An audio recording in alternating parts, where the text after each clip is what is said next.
Olá, telenautas, sejam bem-vindos à sua TV Pirajussara. No nosso quadro hoje, Pauta Livre, nós vamos estar falando com uma pessoa maravilhosa. Ela é enfermeira, ela é líder comunitária, é uma pessoa atuante na área da saúde. E hoje, ela que vai conduzir a nossa Pauta Livre. Com vocês, Edna Trindade. Estamos aqui com a nossa querida Edna Trindade. Ela que tem a sua visão focada na área da saúde, ela vai estar hoje falando conosco, tirando algumas dúvidas sobre a questão do Covid-19, abordando principalmente a questão do deficiente visual. Edna, o programa é seu, toca o barco. Olá, pessoal. Estou aqui com o meu amigo Mário. Eu sou a Edna Trindade, líder comunitária e enfermeira. Tenho uma grande preocupação. Essa preocupação é com o deficiente visual. Hoje nós estamos com a pandemia do Covid-19. Eu queria saber do Mário, por gentileza, me responde como que é o comportamento das famílias em relação ao deficiente visual. Porque eu tenho uma preocupação grande. O deficiente visual, eles têm o contato, eles têm que ter esse contato para poder se localizar, se locomover. E eu queria saber da sua pessoa, infelizmente tem essa deficiência, mas é uma pessoa que pode estar me respondendo, como que é esse acolhimento com a família? Então, Edna, eu acho que cada caso é um caso. No meu, por exemplo, eu tenho o apoio da família.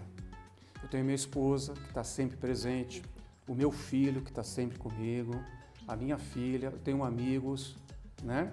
Então, dentro de casa, a minha dependência maior é em relação à aplicação dos medicamentos. Eu sou diabético, então eu tenho problemas para a aplicação de insulina. Eu dependo da minha esposa, dependo da minha filha, do meu filho, né? Eu tenho a dependência, por exemplo, do WhatsApp, que o meu celular não consigo dominar ele, eu preciso de terceiros. Mas em contrapartida, eu tenho muita autonomia também, né? Somente dentro do espaço físico da minha casa. E quando nós vamos para a rua, né, nas reuniões, nas coletivas, nas sessões, a gente também é muito bem acolhido, né? Tem muitas pessoas que acho que se colocam no lugar da gente, nos tratam com respeito, nos tratam com consideração. Mas a gente sabe que essa maravilha, apesar da falta de visão não ser nada maravilhoso, ela é muito restrita. Não são todas as pessoas que perderam a sua visão que têm esse tratamento diferenciado. Eu não me sinto cego, eu não me sinto discriminado, eu não me sinto isolado. Dependente, sim, em algumas coisas, mas autônomo em muitas outras. Então, eu acho que a questão do deficiente visual, ela deveria ser um pouquinho mais estudada, apoiada. Por exemplo, Taboão da Serra, a gente tem a DEVA, se eu não me engano, está ali perto do Poupa Tempo. Bem, entre as coisas que eles fazem maravilhosas, ensina a digitar, ensina a ter acesso ao WhatsApp, à internet, artesanato, dança, esporte. Então, eu acho que esse tipo de trabalho que deveria ser um pouquinho mais ampliado para dar um pouquinho de cidadania aos muitos portadores de deficiência visual que nós temos aqui no Taboão. Mário, eu entendi todo esse processo no qual, graças a Deus, você tem todo um acolhimento dentro da sua residência, você na rua.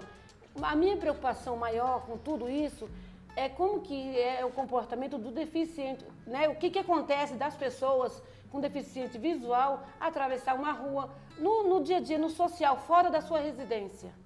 Olha, essa situação ela é bastante interessante. A minha esposa ela fica muito preocupada quando eu saio e não fica ninguém conhecido perto de mim.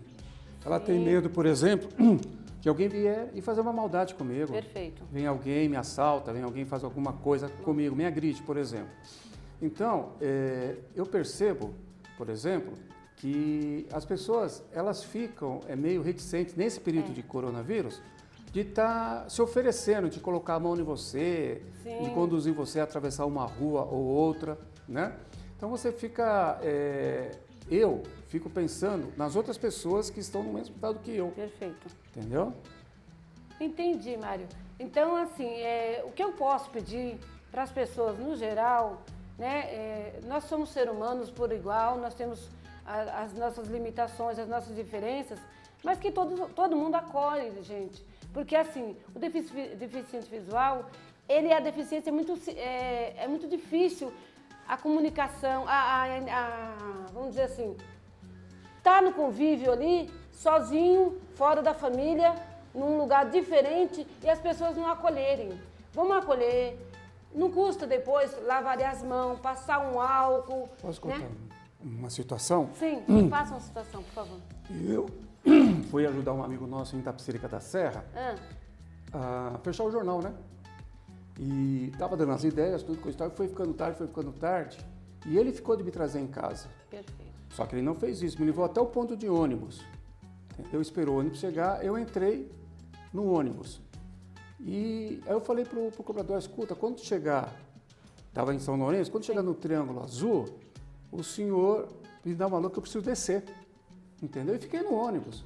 Só que quando o ônibus chegou, ele esqueceu, e quando ele me avisou, eu já fui descer no ponto seguinte, que era o ponto do Despésio. Era o que? Era uma 00:30 mais ou menos. O que aconteceu? Eu desci no ponto de Despésio pensando que estava no ponto do Triângulo. E aí eu comecei caminhando para frente, 7, 8 passos, depois eu pegava a esquerda. Só que não dei esses passos para frente, eu caí numa valeta. Porque não era o meu ponto de ônibus. Com certeza. Ao cair nessa valeta, você fica todo desorientado. Eu tinha mais ou menos o espaço, eu voltei para a Pera da Bispa, para a pista novamente. Certo. E toda aquela foco de luz que eu via ao longe, eu estirava a mão como se fosse um ônibus. Entendeu? Aí até que um abençoado parou, pediu para me deixar no centro de São Lourenço, do lado do orelhão, e eu liguei para minha casa, para minha esposa vir me buscar. Entendi. Ou seja, o deficiente visual, ele sozinho, ele tem que acreditar piamente nas pessoas que estão falando. Não adianta você estar com a bengalinha se do seu lado tiver uma pessoa maldosa. Pois é, Mário. Então, a minha preocupação é exatamente essa, né? Que a população, no geral, em todo, tem toda essa preocupação, porque eu tenho essa preocupação, sabe? Eu já venho pensando, analisando no meu bairro, em todos os lugares que eu... Lógico, né? Temos a deficiência visual. Então, eu peço, né, aqui encarecidamente, que todos, por favor, acolhem essas pessoas. Eles precisam, sim, de apoio, precisam de nós. Não custa dar esse apoio, depois vai lá, lava a mão, passa um álcool e está resolvido. Então, o que eu peço a todos, por favor, acolhe essas pessoas da deficiência visual. Edna Trindade está no apoio. Mário, tem uma preocupação também, assim, eu queria saber como que está a mobilidade, acessibilidade para se movimentar aqui em Taboão da Serra, em Imbu, bairros vizinhos, né? Nossos vizinhos que temos aí, no qual você convive, com certeza. Como que é essa acessibilidade ao deficiente visual? Olha, eu vou te citar 2 exemplos que Certo. aconteceram comigo. Eu estava sem bengala e eu estava caminhando por uma calçada, né? Você toma um rumo, você fala, por aqui eu vou lá. E no meio da calçada tinha um poste, isso era à noite. E eu meti a testa no poste e quase que eu caí. O pessoal que estava no bar, em vez de vir me ajudar, começaram a dar risada, né? Sim. Você fica chateado, fala, eles não tem culpa de nada, eles não sabem que eu sou cego, né? Mas fica, magoa. Uma outra situação foi aqui pelas ruas de Taboão da Serra mesmo. A irregularidade das calçadas. Ela vem plana, daqui a pouco ela desce, daqui a pouco ela sobe, daqui a pouco ela desce. E numa dessas também eu trupiquei nos degraus, caí que nem um saco de batata no chão. Dentro da nossa região toda, o único local público realmente voltado para todos os deficientes, sejam físicos, cadeirantes, né, visuais, cadeirantes, é a Câmara do Taboão da Serra. Né? A prefeitura de Taboão da Serra, ela é plana, então ela não oferece nenhum tipo de obstáculo para nós. A prefeitura de Itapecerica, a prefeitura de Imbu das Artes, é muita escada. Ah, tá. Então, existe um código de identificação, tá, que obriga que as novas construções elas sejam adaptadas para os deficientes. Infelizmente, são poucos os empreendedores, são poucos os empreiteiros que se preocupam com essa questão. Entendi, Mário. Então, assim, eu peço, né, é lamentável tudo isso, né, essas situações que vocês convivem, não é fácil, na verdade, infelizmente, não é só o deficiente visual, nós temos o idoso, o cadeirante, enfim, mas que os nossos governantes têm essa preocupação, né, nossos governantes, nossos futuros, de acessibilidade ao deficiente visual. E tem aqui meu apoio, sempre, né? Você sabe, Mário, que pode contar comigo, sou uma pessoa assim, que o que puder e precisar, eu estou junto. Mário, muito obrigada pela sua entrevista, eu fiquei muito, assim, foi esclarecedora, gostei, o tema, assim, é amplo. Muito amplo. Muito amplo, né? Mas eu já deu uma base para a gente dar uma sequência e conte com a minha batalha, com a minha luta nessa questão do deficiente visual, tá? O que eu puder fazer da minha parte, pode ter certeza, Mário, que de leis, de direitos, de busca, conte com a Edna Trindade. Muito obrigada a todos e, Mário, muito obrigado por me responder essa questão. Hoje eu fui a entrevistadora, viu, pessoal? Porque ele que me entrevista geralmente. Obrigada e fique com Deus. Tá. Meus amigos, antes de encerrar e despedir, eu queria colocar só duas situações referente ao deficiente físico. Para mim, no meu caso, eu encontro duas vantagens. A primeira é que não existe mulher feia, para mim todas são lindas. Segunda, aquelas pessoas a quem eu faço matérias de denúncia, de críticas, né?